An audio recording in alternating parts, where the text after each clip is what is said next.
Hello guys, happy Valentine's day. তো আজকে তো ভ্যালেন্টাইন্স ডে, তাই মা আর জিম্মার জন্য দুখানা গোলাপ নিয়ে এসেছি। ওদের তো আর ভ্যালেন্টাইন্স ডে হয় না, তো ওদের জন্য দুটো গোলাপ নিয়ে এসেছি, যেটা আমি কালকেই নিয়ে এসেছিলাম আজ সকালে দেবো বলে। তো সেটাই এখন দিতে যাবো ওদেরকে। গোলাপটা আগের দিন রাতেই আমার ঘরে এনে রেখে দিয়েছিলাম, কিনে এনে, তো ওটাই নিয়ে যাচ্ছিলাম সকালবেলা। আর সকালে আমার 11টায় হয়েছিল, আর তখন ওরা অলরেডি অনেক কাজে ব্যস্ত ছিল। তো আমি ফার্স্টে লাল গোলাপটা নিয়ে গেছিলাম জেঠিমার কাছে।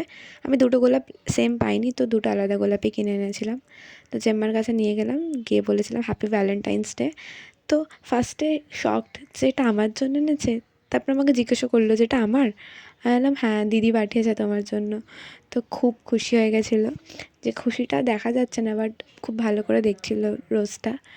আর এটা ছিল উলের, তো এগুলো নষ্ট হয়ে যেত না, তো ভালো লাগছিলো। আর আমার মায়ের কাছে আমি গোলাপটা নিয়ে যাচ্ছিলাম, মাও রান্নায় ব্যস্ত ছিল। মাও গোলাপটা দেখে ভীষণ খুশি হয়ে গেছিলো, মানে অবাকই হয়ে গেছিলো যে বা আমার জন্য গোলাপ, থ্যাংক ইউ থ্যাংক ইউ। দুজনে হয়তো ভিডিওতে এক্সপ্রেস করতে পারেনি তাদের কতটা পছন্দ হয়েছে, বাট খুব যত্ন করে দুজনে গুছিয়ে রেখেছে গোলাপ দুটো।